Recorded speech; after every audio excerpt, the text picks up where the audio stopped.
Hey everybody, so you're thinking about going on the WhatNot app. My name is Candace and I am a reseller. I've been a reseller for over 4 or 5 years on Poshmark and multiple other apps or platforms. And I recently started selling on the WhatNot app. And I'm outside right now, so if you hear dogs barking or I don't know, nature, that is because I am outside in my backyard. It's a very nice day, and hopefully you don't hear too much wind, but I don't know. I'm not big on being in front of the camera and on YouTube, so I just thought I'd do it like this because it's more comfortable for me to do so. But I noticed that some people are curious about going on WhatNot and what to think about it. And so I just wanted to provide some insight to what my experience has been. I don't have a huge social media following, nor, I mean, I've been on Poshmark for a while, so I guess I have a following on Poshmark, and maybe some of the other platforms. But as far as like being a YouTuber or being big on Instagram, I have a full-time job. I have a career. I don't get very often to post on social media. But for some reason, I don't even remember why, I decided to go on WhatNot. And originally, before WhatNot, I was approached by some company called Galaxy, and they invited me to be on their platform. And I was going to, and I was getting close to doing it, and I had to fill out like these forms, and it kind of made me scared because it just, I didn't know anything about it, and I couldn't find any information about it. And when I was doing, like, researching the stuff for Galaxy, I found information about WhatNot. And I don't know if WhatNot and Galaxy are the same thing. I don't think they are, but they're similar. But at the time, I had no idea what Galaxy was. So I was like, I don't know. I thought it was weird, some of the stuff that I saw. So I was like, I don't know. I didn't like the contract. I don't know. If you're on Galaxy, let me know if it's legit. It just didn't feel legit to me.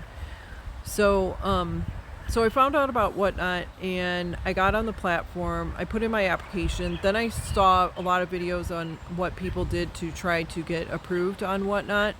And so, whoa, that was a bee. I almost got attacked by a bee. And now the wind's picking up, so I hope it doesn't sound weird. So here's another bee. Nature.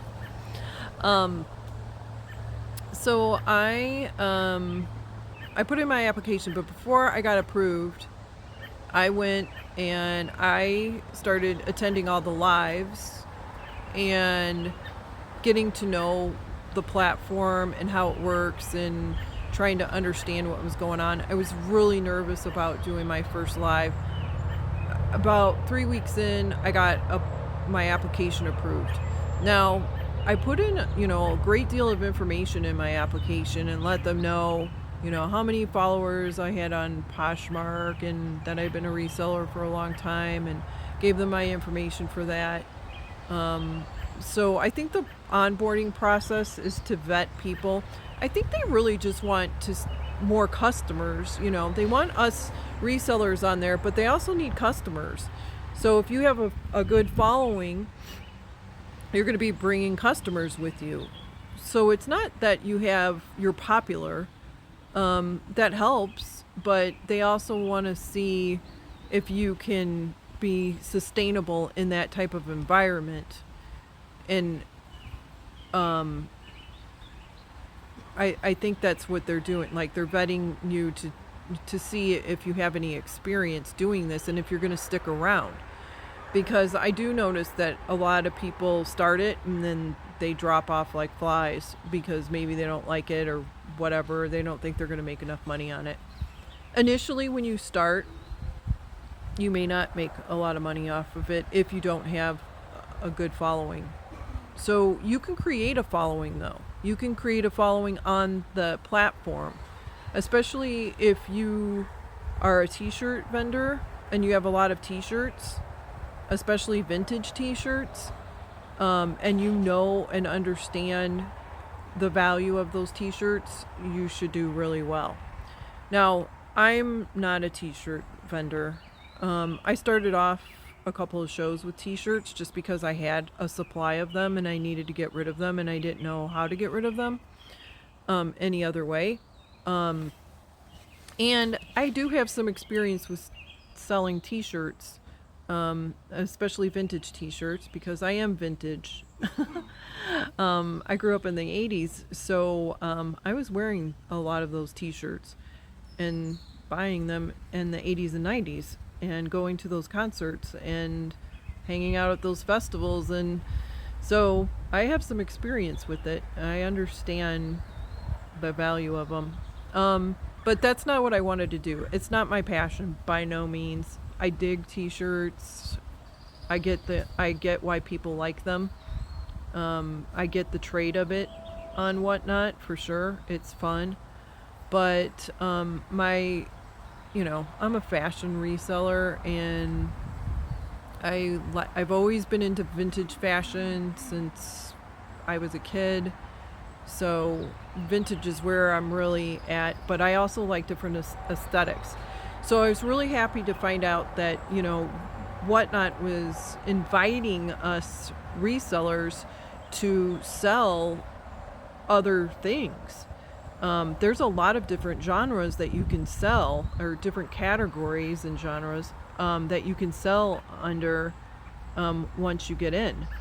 So don't be afraid to come in as like just a thrift reseller and then maybe venture off into different things. I know some resellers are selling Squishmos. I know nothing about Squishmos. But hey, whatever works for you. There's other opportunities there. All right. So getting on board, it can take a while. Make sure you just are very thorough about who you are and what you sell and what your following is. Even if you don't have a following, don't worry about it. It doesn't really matter. I think they're just looking for people that are going to want to be on the platform and promote the platform. I would do a little story on Instagram. And if you're not on Instagram, I would start an Instagram, because I do think it helps to communicate with other vendors and other people. They do want to keep things on the platform, and they just added a chat feature to chat with customers. But I still think it's good to have an Instagram. But in the stories, make sure that you tag WhatNot and let them know that you are interested in being a reseller and why.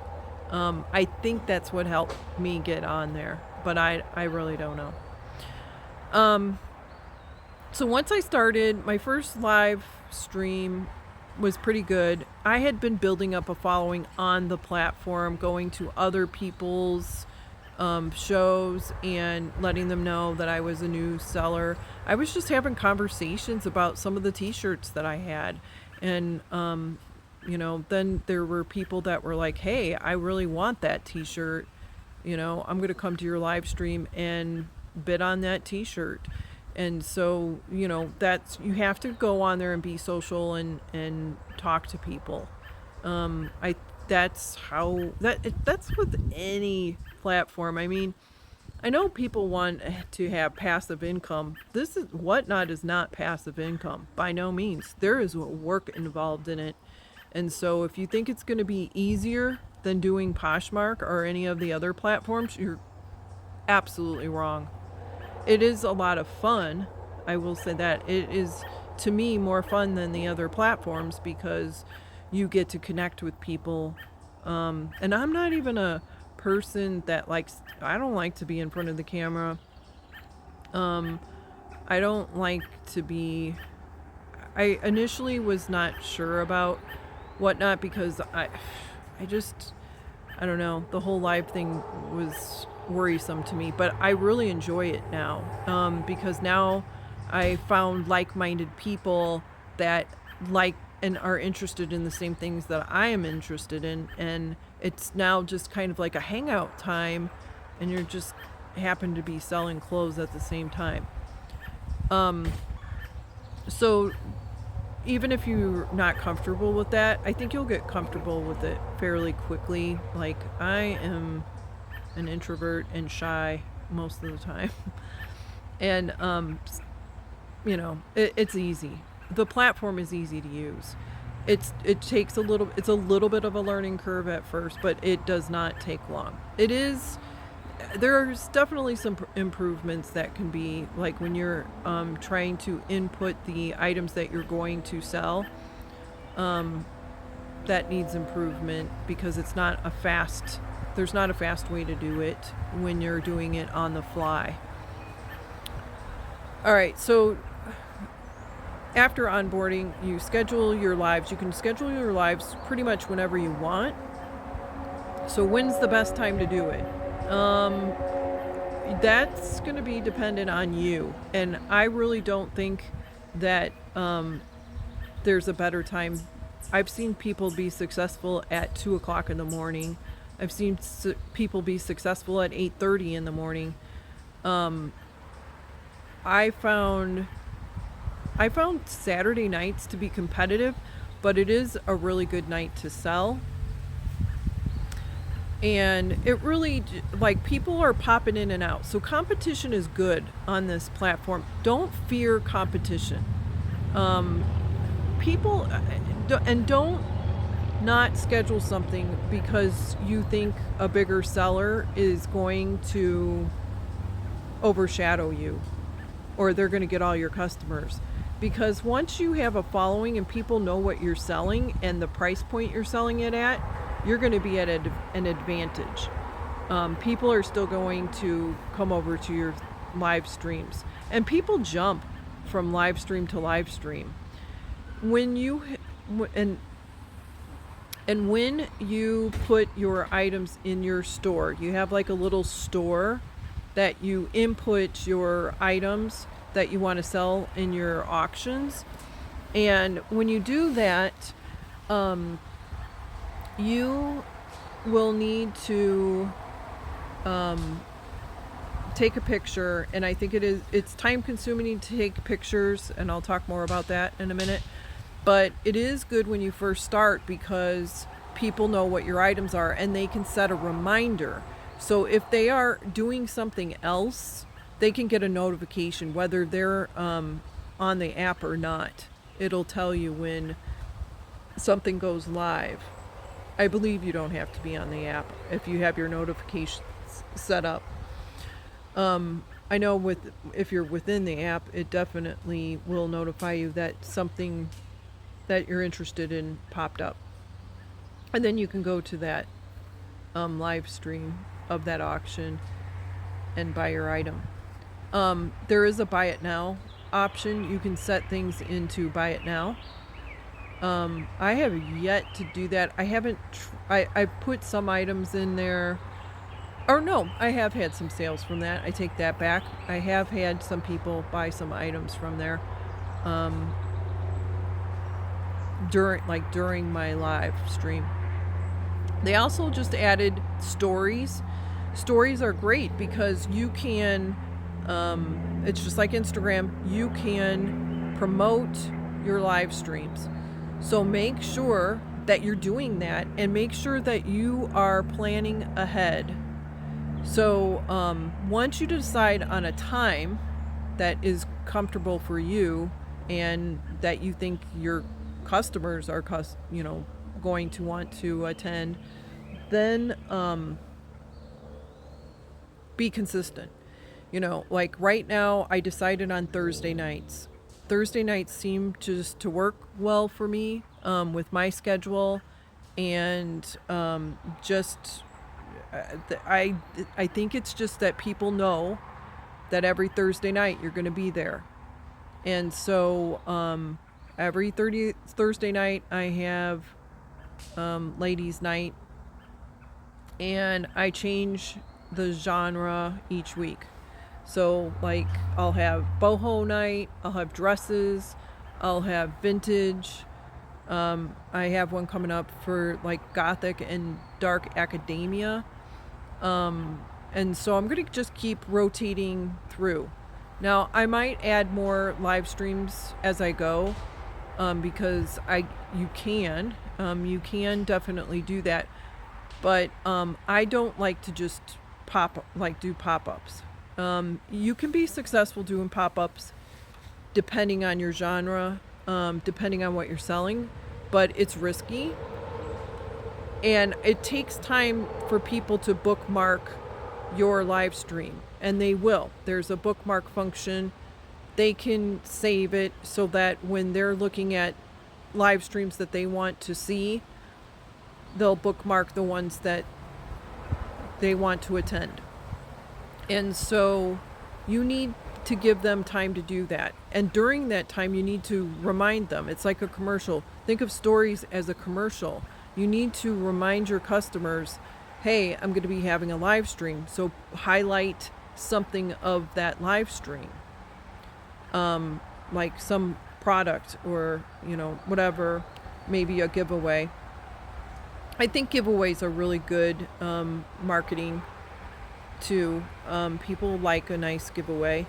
Make sure it's not too heavy, because you do have to be responsible for that shipping cost, and then that takes away from your profits.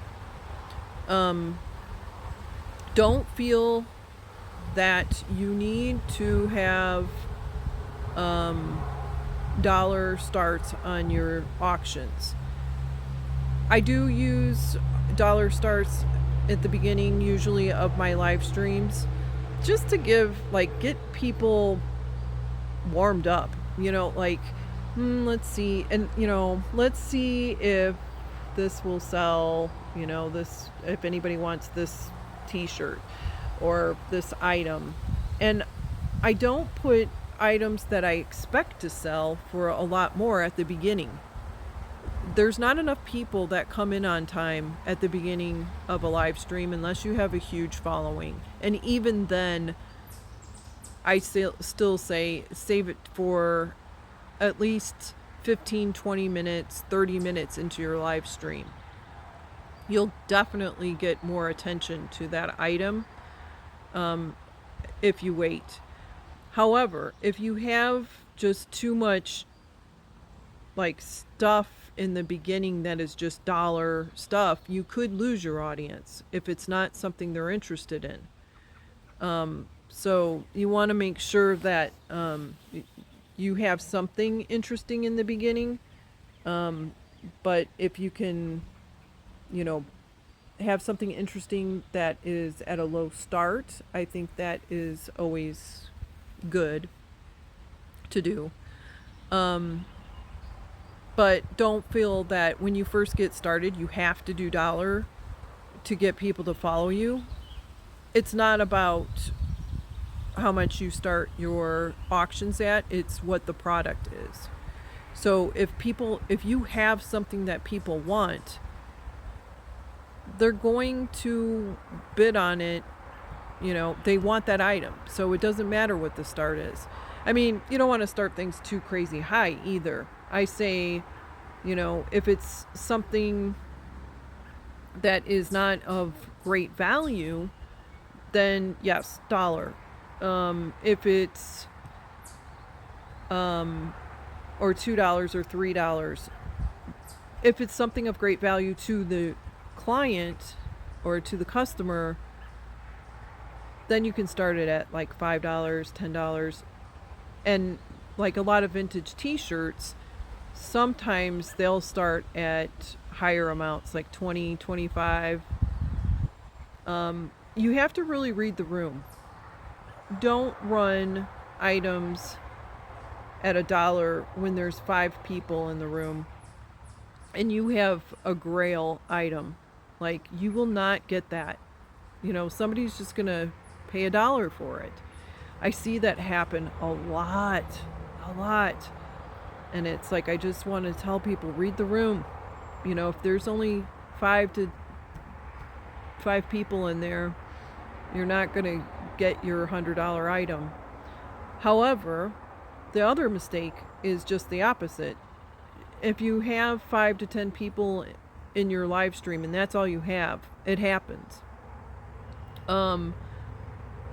Then you can still run things at a higher dollar amount. I mean, you can start at $2, $3, $5 if it is something that people are looking for. Don't be offended if something doesn't sell that day. It may sell next week. I rerun stuff all the time because I do different genres, but sometimes my genres overlap. So I might have something vintage in my vintage show, and then it doesn't sell. But maybe that item is a goth theme or it's dark academia, so I'll put it in the goth or dark academia show, and it might sell for even more. So don't feel like just because your audience isn't there that day, don't run it at a lower price just because you want it to sell that day. Be patient and put it in another auction. Not everybody can show up to live streams every time you have them. It's just, right now we're getting into the summer slowdown. I'm not sure what that's going to look like for WhatNot. It could be bad. It could be just like all the other platforms. And people are, busy in the summertime, and people are wanting to go out and have experiences right now because we've all been cooped up for the last couple of years. So we might see, more slowdowns, and just be patient. Don't try to run everything off for $1 just to get rid of it. Just to sell it. If you are trying to just get rid of it, then okay, yeah, sure. A lot of my inventory, I have too much inventory right now. Like, I have an overload of inventory. And so I do have lower starts on a lot of things, but I sprinkle them in because I don't want to be known as the dollar seller. I don't mind selling to other resellers, and if they want to take the time to resell those items, absolutely, more power to you. That's exactly what I want to help people do. For some of my shows, some of the live streams, that is my intent, is just to help other resellers stock their reselling business, because I don't necessarily need the inventory. But I do have some items that I do want to sell, and I want to make profit off of them. So those items are going to go in very specific categories. They're going to be sold at a certain price. You can set the price. You can know ahead of time exactly how much you're going to make at minimum by the prices that you set. So on average, there is, like, a show is anywhere from 2 to 3 hours on average. You could have an hour show. It's up to you and what you want to do and how fast you want to sell items. There's different increments of time, and you get to set how, what the starts are. So that is going to help you determine how much money you plan to make or how many items you want to sell. I talk a lot in my live streams, so sometimes I don't sell everything. I don't even put everything out that I want to sell. And that's okay. I'll use it for another day, or I will put it back on one of the platforms. Don't be afraid to not sell something. Now, so the big question is this sustainable? should you be quitting other platforms? No, don't quit other platforms unless I don't know. Unless you can do this every day. And even the people I see doing it every day, they have to have a lot of inventory coming in. So make sure you have a consistent supply of your inventory.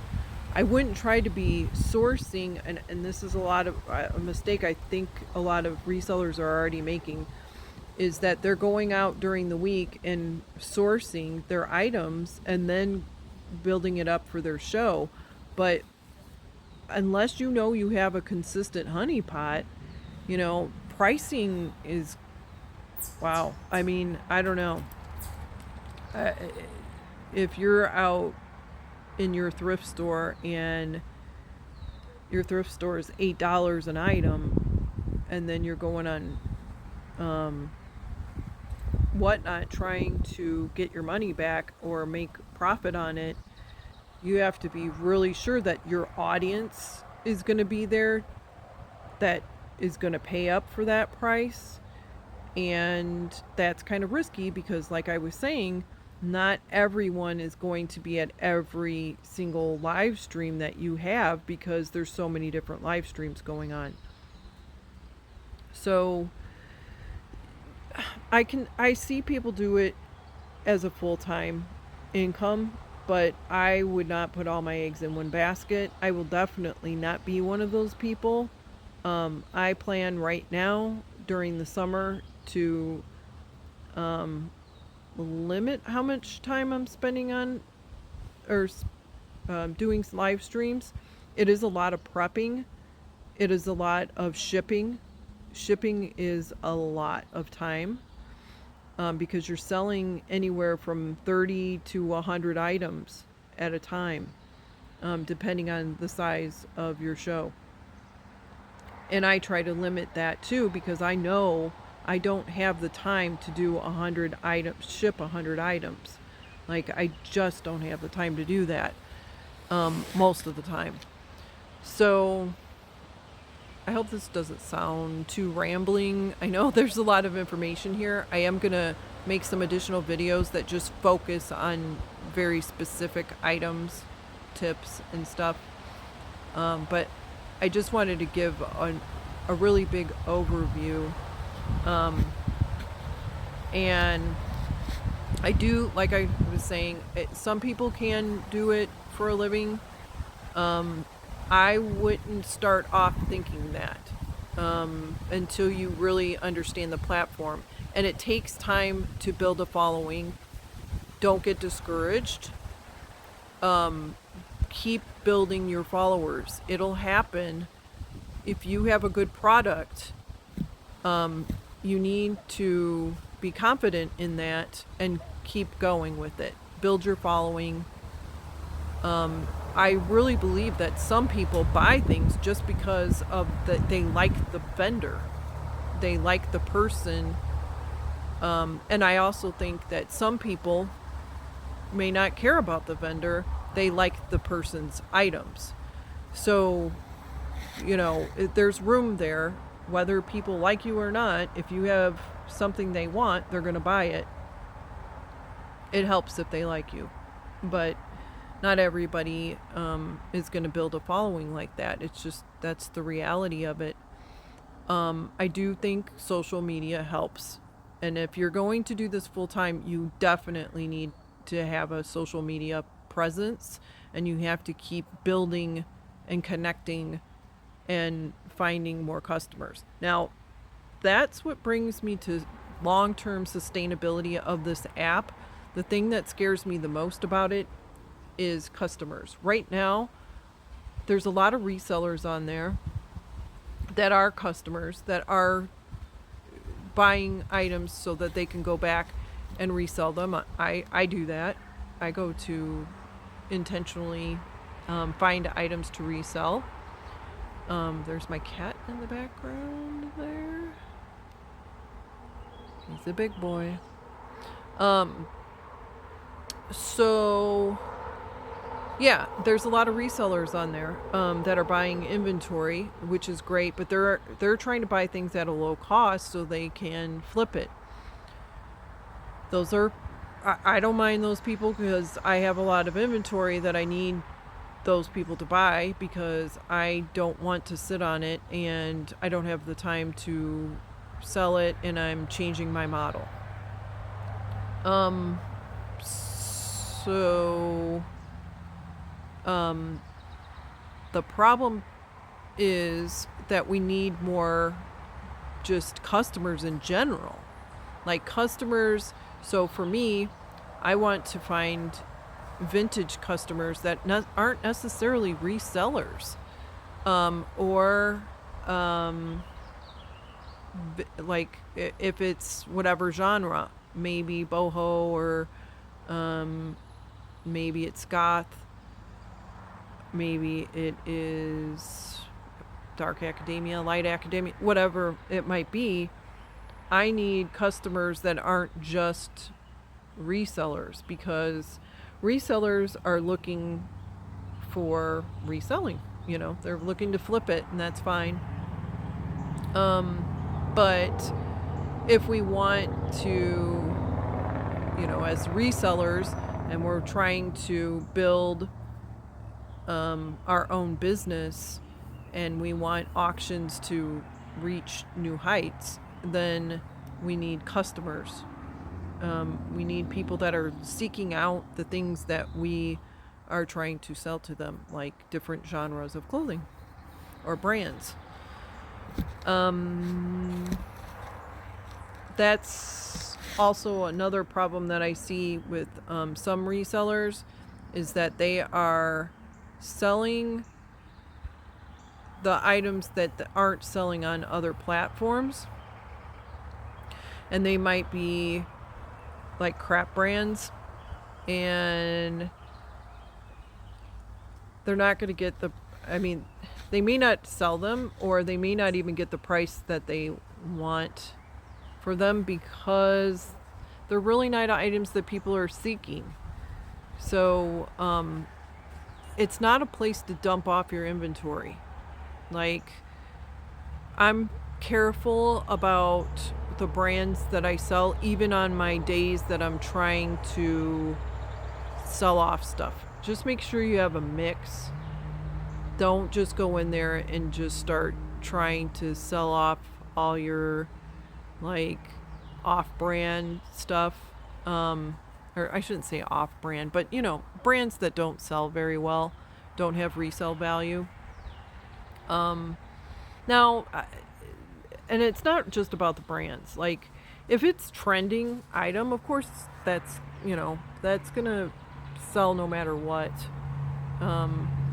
I really think anything can sell on any platform. It just some things take longer time. You just have to find the right buyer for it. But as far as I don't know. As far as like what to sell on WhatNot, try to keep it unique to some degree, because I think that's what's going to end up attracting outside customers eventually. Because if people start telling other people, just like they do like on Depop, oh, I got this off of Depop because it's this unique item that I can't find on other platforms, that's what's going to bring in people, I believe. All right, so I'm going to end it here. I know it sounds like a lot of rambling, but it really, this is just my experience, and some tips to go on. I will have more structured videos in the future. I'm just kind of experimenting today with my new setup on how I'm doing my video. Hopefully the sound is good, and it doesn't take me forever to upload. But my live streams on WhatNot are on Thursday nights at 8:30. So come check it out just to hang out, or if you are looking to find boho items or vintage or goth stuff, that's what I'll be selling. And maybe eventually I may go back into selling some vintage t-shirts. I'm thinking about having one in July, not sure yet. But let me know what your thoughts are. If you're already selling on WhatNot, leave it in the comments and what your thoughts are. And also, if you're thinking about selling on WhatNot, what are your concerns? And what information would you like to know more about? Like, what are questions that you have that you would like to know before you get started? And what are your concerns? I will gladly try to answer any questions. Thanks. You all have a great rest of the day.